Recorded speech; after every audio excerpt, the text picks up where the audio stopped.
Thank you, chairpersons, and thank you, Welcome, sir. UPDA, for having us here. We've had two wonderful conversations, and I'm going to be a little rushed. If I don't do that, then it won't be the flight, and we'll have to join Dr. M.K. Singh and go by road to Lucknow. So my topic is TIR. How many of you are well versed with this? I see senior professors, colleagues, some PG students. How many of you are well aware of TIR? So most of you are, so then that makes my job easier. So these are my disclosures. So TIR is towards a more accurate metric. Means what? It's how things have been changing in the field of diabetes. If I have to draw parallels, how would you find a location? Earlier, it would be sitting with the map, with a chart, and trying to figure out where you have to go from one point to other. But today the world has changed. All of us will use Google Maps to get more accurately to the area with the best possible route. So the traditional glycemic triad of diabetes management, which was your fasting, postprandial A1C, has evolved. You're talking today about pentad and maybe many more metrics. So you've also moved to looking at quality of life, I think, which is extremely important today when you manage a chronic condition like diabetes, and glycemic variability. So no longer is it sufficient to look at just fasting and postprandial, but GV is a very important aspect of managing diabetes. Why the need for metrics beyond A1C? A1C still continues to be the gold standard of overall management, and even today for reduction in complication, you don't have as strong evidence for TIR as for A1C. So it continues to be the gold standard, but does it give you the whole picture? Probably no. A1C does not reflect the acute ups and downs. It fails to identify the magnitude and frequency of the variation. And of course, there are conditions like anemia, hemoglobinopathies, etc., which will impact the A1C values. So your plan is to go from point A to point B, and we think that it's a very smooth ride. But all of us managing diabetes today understand that for the patient, for the individual, it's not such a smooth ride. The reality is there will be ups and downs. Going down, going up, there will be upheavals and there will be pits. So time to move deep from even AGP today to TIR in 2020. When we started talking about glycemic variability, there were multiple metrics for looking at GV. Continuous glucose monitoring became a form of identifying the movement of sugars, and then the CGM also evolved to have a clear understanding by the introduction of ambulatory glucose profile. So AGP is a software which started making the CGM picture simpler for the physician to understand.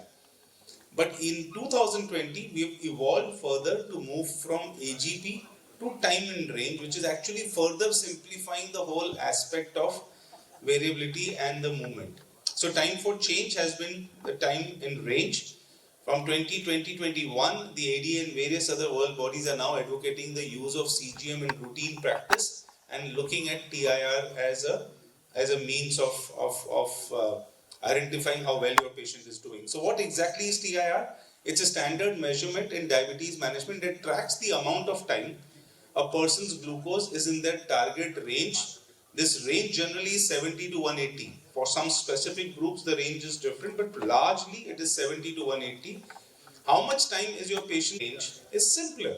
It's how much time you are spending between 70 to 180. How do you measure TIR? So let me burst the myth. Can it only be done by CGM? No, it can be done by SMBG as well. However, doing SMBG, even if you do a 9-point SMBG and then try to look at TIR, there are limitations.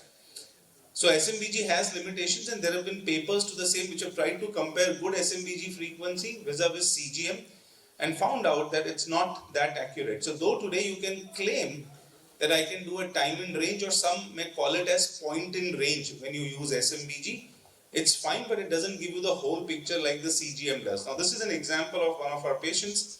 On the top you can see time in range by SMBG. So your one-touch glucose meters that you will use, their software will give you this data. So here the patient is using SMBG, and it shows that patient is spending about 47% in time in range. And then you do a CGM and the same individual will show a 68% time in range. So a CGM is far more accurate than the SMBG.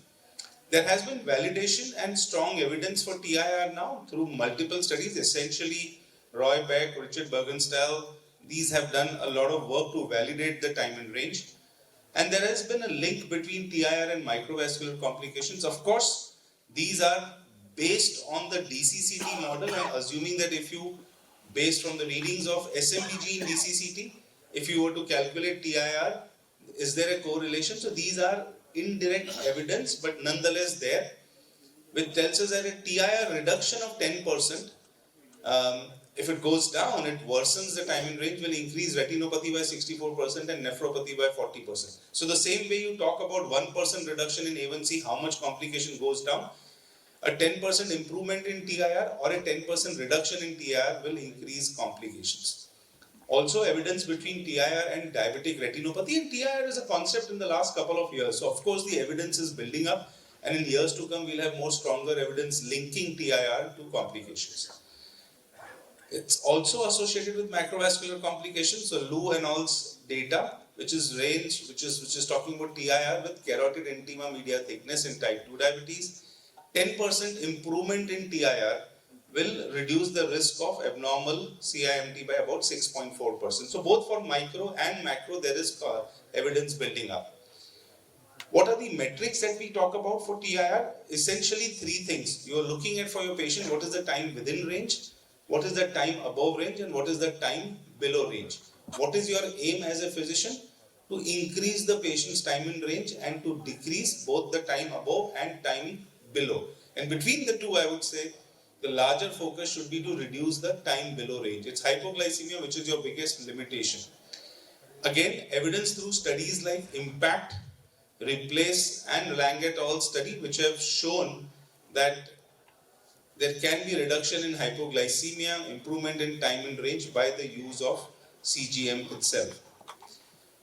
TIR today becomes part of the key metrics in the top 10.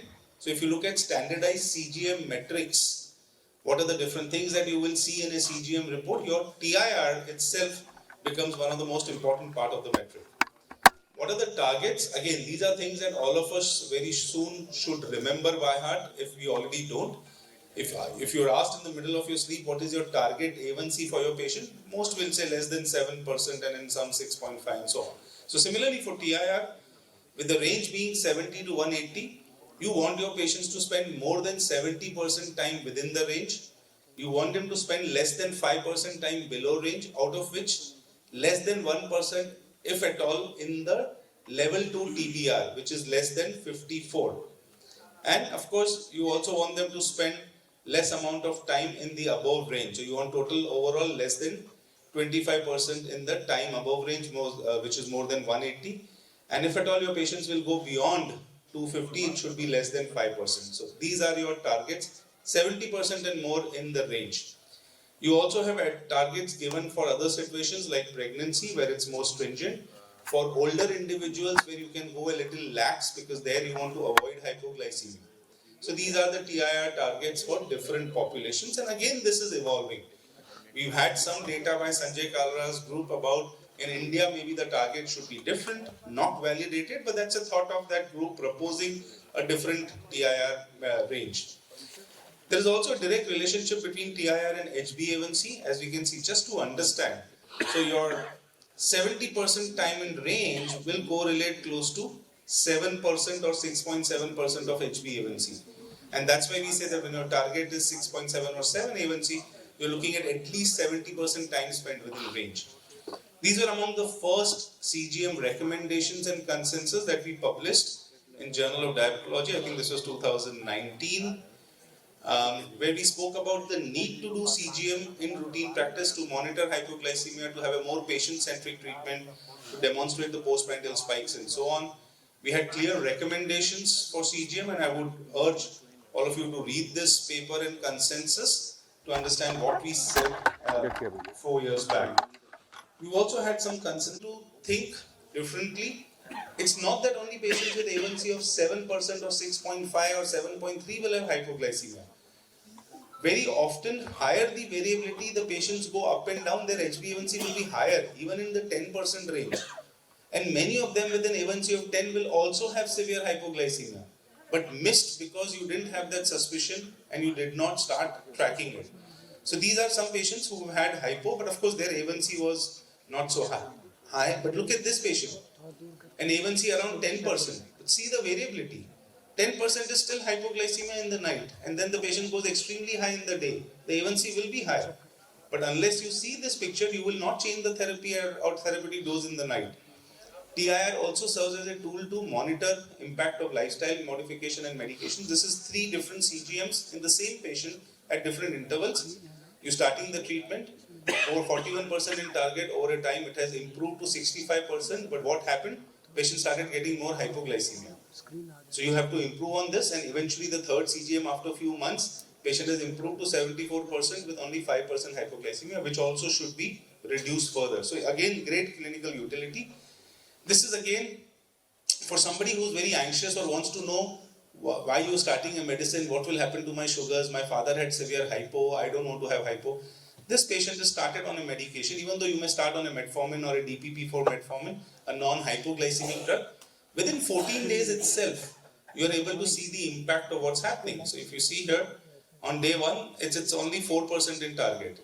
And by the end of, sorry, where did I erase this? And by the end of day 14, patient has gone into 82% time in range. So you are able to see within 14 days the improvement. Also, TIR as a tracker, patients can start looking at when they do real-time CGM, they can start seeing how they are improving. This is TIR over the different time periods. Of course, you don't need to use the reader anymore. 15th October, we have the app launched in India. So patients using real-time CGM can download the app on their phones and use the phones only to scan it, and through the app the information can be shared with the doctor's clinic also. So we have significant number of patients who are connected with us 24/7 with their data coming to our clinic, and we can see it anytime. Multiple papers by us at different meetings. This is again with Bansi, Jyoti, Purvi, where we've shown work about the need for TIR in clinical practice, which has been accepted at ATTD and multiple abstracts. So the role of time in range in daily diabetes is increasing. And let me conclude, friends, by saying, why do we do this? Because time in range can help in reduction in A1C, reduction in time spent in hypoglycemia, reduction in the complications, improvement in quality of life, improve glucose control, and could be used as a preferred method also to monitor patients in critically ill patients, though not completely validated. Many in ICUs across the world are now beginning to use real-time CGM. So with that, let me end and thank you for your patient hearing and having us here. Chairperson, sir, you probably one question to all the 3 as we have to rush to the airport. So yes. Only 1 or 2 questions from the audience. Right. Any of you wants to ask Arvinda anything about young diabetes, Purvi about keto diets? Everyone is very clear of your Excellent. concept. That's enough. Thank you. Thank you, sir.